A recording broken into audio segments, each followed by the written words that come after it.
So the next step of the process is to iron our interfacing to the fabric. So I'm just gonna use a piece of the fabric and just iron as much interfacing as I think I would need for the pattern. This is probably more, but it's okay. So I use a steam iron to do this, and this is non-stretch fusible interfacing.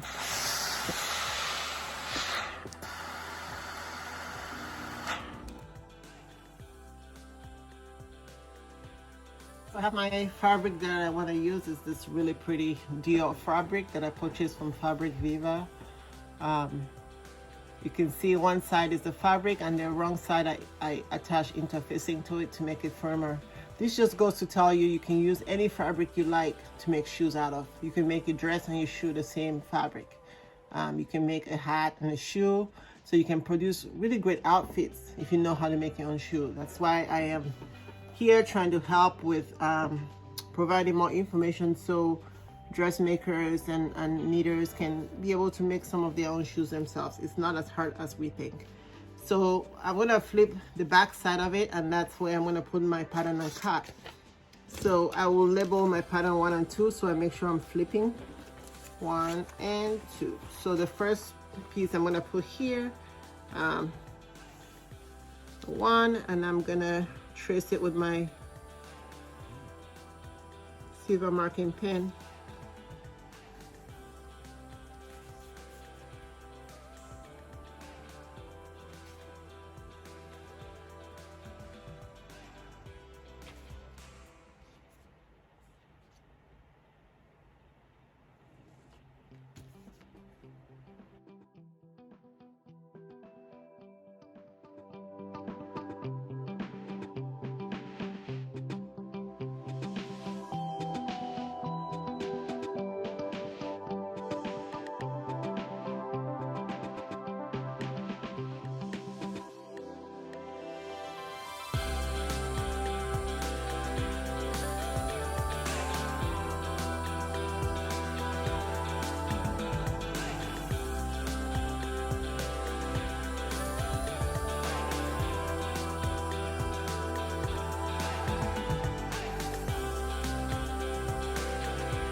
All right, so I have all my pattern pieces here. I'm gonna go ahead and cut them out.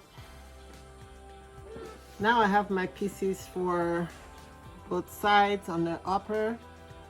I'm gonna go ahead and cut the pieces for the lining.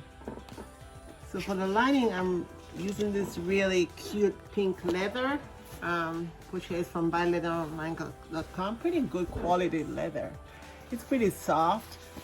If I'm using fabric on the upper, I like to use thick, soft leather inside to balance it out, so it creates a softer and more comfortable shoe. So I'm gonna go ahead and trace the pattern for my lining.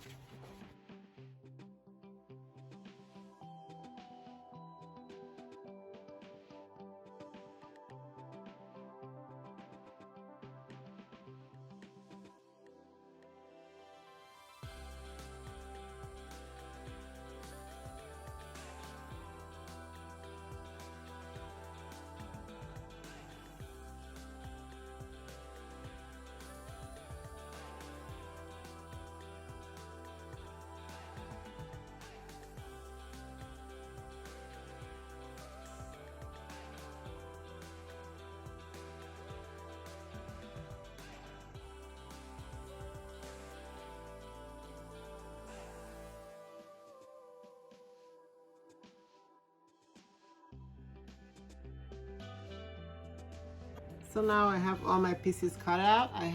That's the outside, and this is the lining of, so I have them matching, so every piece is matched with its lining. There. The next step to do is to put them together so I can take them to the machine and sew them together. So with fabric it gets a little tricky because you can't just put not water-based glue on it. It wets it and it dries kind of, and it leaves a residue there that you can see. So the best thing to use is this double-sided, like it's a quarter-inch double-sided tape that you can see here, and that just helps keep it together before you take it to the machine so pieces don't move. So typically I will draw my seam allowance as usual on the inside where I need to. So I'll draw the 3mm seam allowance on the insides of my fabric.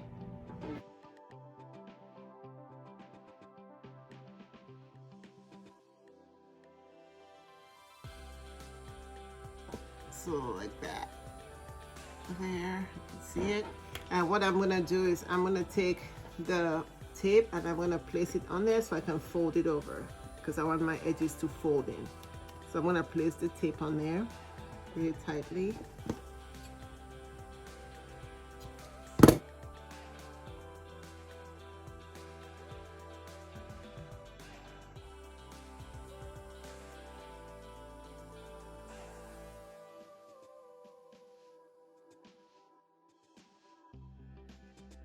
So if you take it out, it looks something like that. And this allows you to be able to fold over the edge. So I'm gonna go over and fold over the edge so it sticks.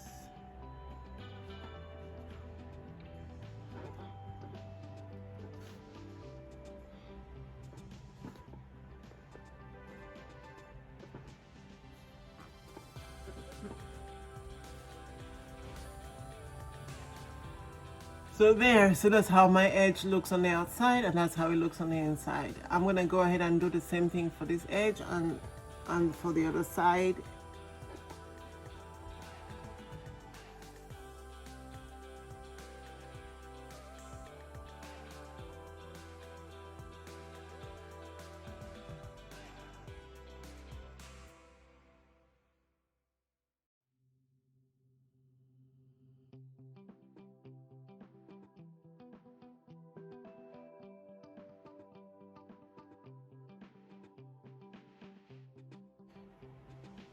So these are my edges for the folded edges on the front and the top part.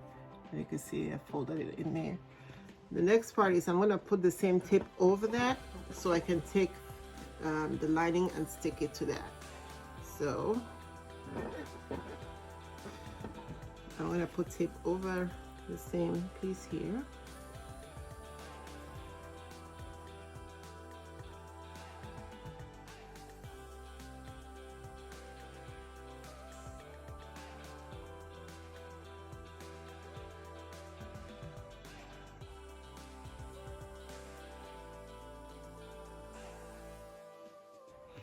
The other thing I will do is draw the 3mm line here so I know where to place it on the lining.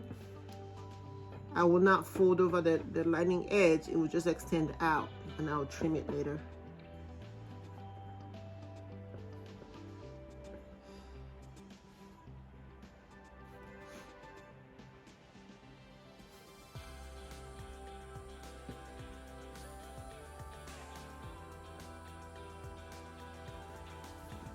So I have the edges there also marked, and then inside this marked edges I'll apply the fabric on the a little bit on the fabric, and then apply the regular amount on the leather and let it dry completely before I put them together.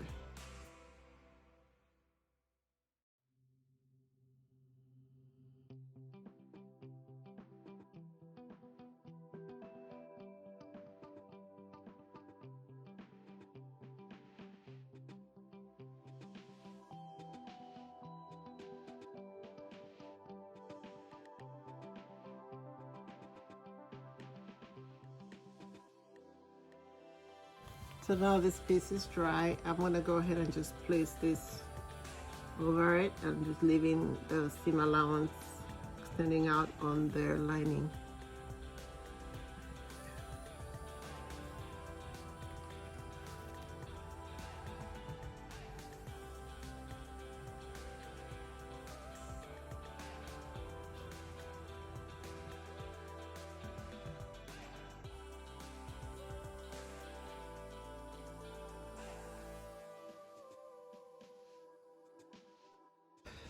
Right, so this is how it will look before I take it to the machine to sew it down. This is the lining part, and this is the outer part, the outer top part. Do the same thing for the other piece, for the other side.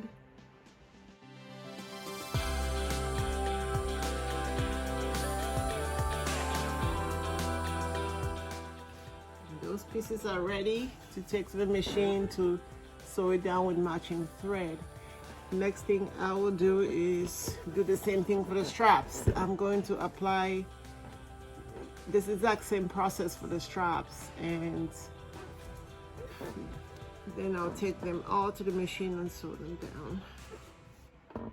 So to determine how long I want my straps to be, I typically will place it on the shoe last to figure it out.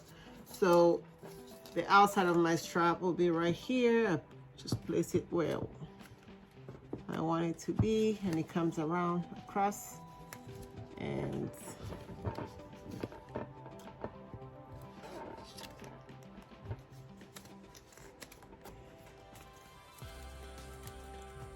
that typically should be enough.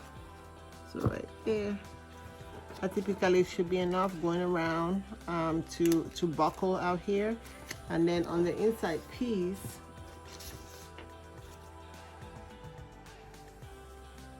I do the same thing. Put this there and take it around. Now it only has to stop right here. Therefore, I don't need for it to be that long, and I can definitely cut it about here. So in that case, before you cut, you can just cut that inside piece shorter, because that's what you want the inside piece to be shorter. So it comes around the back and it ends right there. So actually, I'm gonna make it slightly shorter. So in that case, all your inside piece patterns can be a little on the shorter side like this. So you have a shorter inside pattern and a longer outer pattern.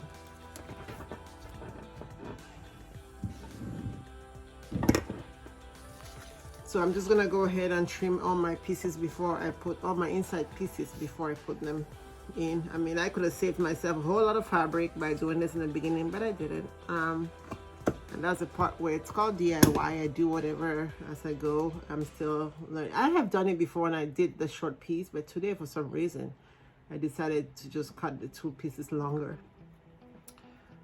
So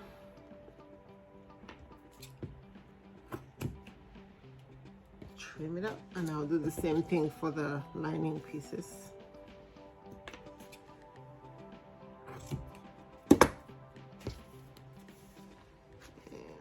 Piece here. Okay, so now I have 4 of my inner pieces and 4 of my outer pieces. I'm gonna put them together with glue just the way I did the front piece. So the other supplies that you need before you take it to the sewing machine are buckles. I do like really big buckles, and this is what I have available to me right now. So I'm gonna use this big buckles and some shoe elastic. So I typically put this at the end of the inner piece before I take it in, so it has the buckle on it. So the outer piece typically has the straps because it goes around and out, and then the inner piece typically has the buckles. So I typically would cut the inner piece short and then kind of estimate how much elastic I'll need. I do like to leave a little bit of room, just because when you take it to the sewing machine and this is a big buckle, it becomes really hard to sew around it. So I'm gonna cut about I would say a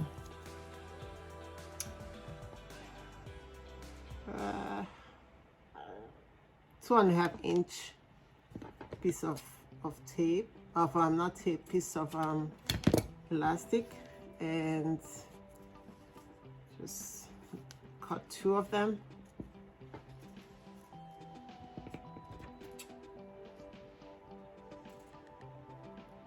There you go. And then what I typically would do is I make a hole with a hole puncher.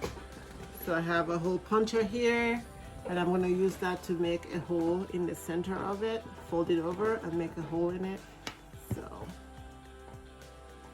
hold it about halfway, and then make a slit in the center. That's where it goes through this piece on the buckle, the strap piece. And I'm gonna do the same for the other side. Fold it over to get the halfway mark. And there. So I have the slits, so I typically put it through the buckle. So it goes like that through it. And then I glue it to the inside piece.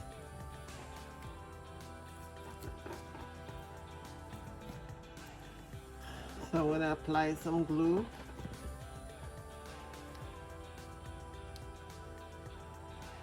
And then let it dry, and then glue it to the inside piece.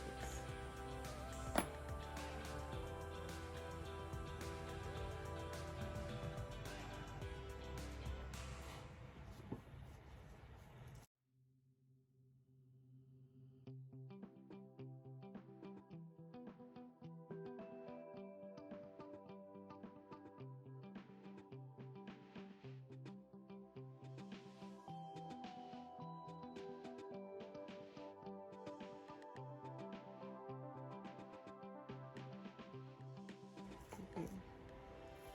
Just make sure it's facing the right side, and I put it in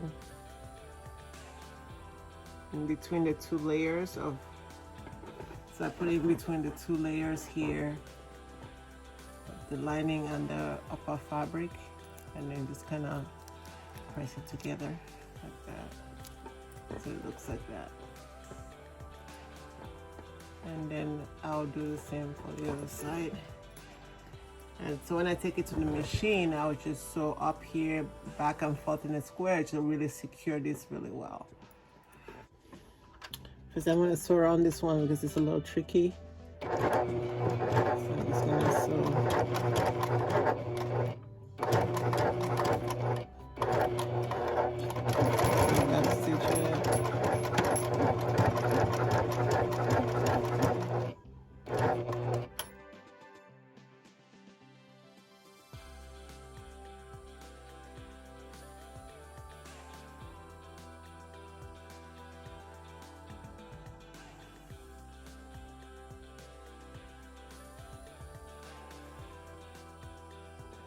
So now I have my pieces all sewn together.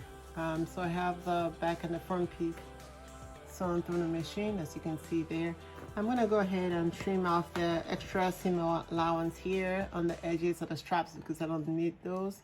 Sometimes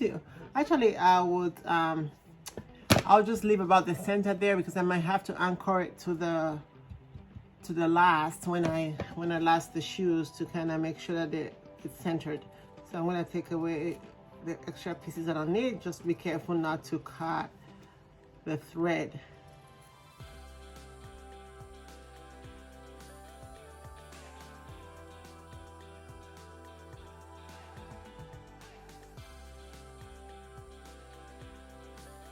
Now I have my pieces all ready to go, all cut and ready to go. So the upper is complete. I'm just testing out how it will look on the shoe here. So there we go. So the next step is to prepare the insole.